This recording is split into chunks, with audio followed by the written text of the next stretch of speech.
Hi friends, welcome to మహా activities.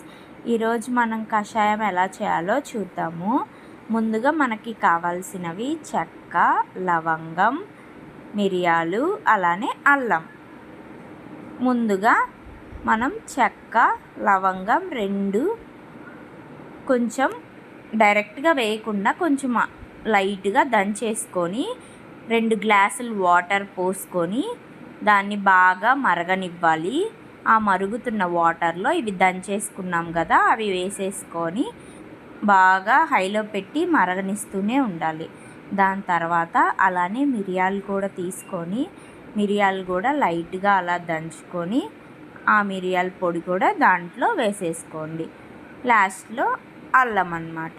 అల్లం కూడా సేమ్ అలానే మెత్తగా కాకుండా లైట్గా దంచేసుకొని ఆ అల్లం కూడా దాంట్లో వేసేయండి.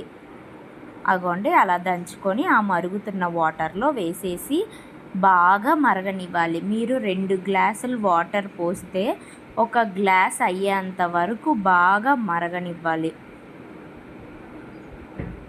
ఖచ్చితంగా ఫీవర్ కానీ, కోల్డ్ కానీ, కఫ్ ఉన్న వాళ్ళు ఇది కానీ కొంచెం ఒక చిన్న గ్లాస్ తాగితే ఖచ్చితంగా 100% రిలీఫ్ వస్తుంది. అలానే ఫాస్ట్గా కూడా తగ్గిపోతుంది.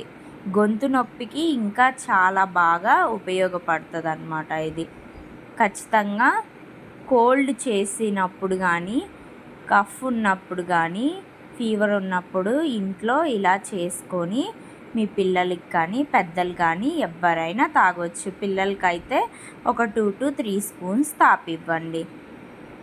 ఇలా తర్వాత వడగట్టేసుకొని చాలా ఘాటుగా ఉంటాయి కాబట్టి లాస్ట్లో మీరు కొంచెం బెల్లం యాడ్ చేసుకోండి. ఇదిగోండి నేను బెల్లం యాడ్ చేసుకున్నాను. ఇంతేనండి, చాలా సింపుల్గా కషాయం రెడీ.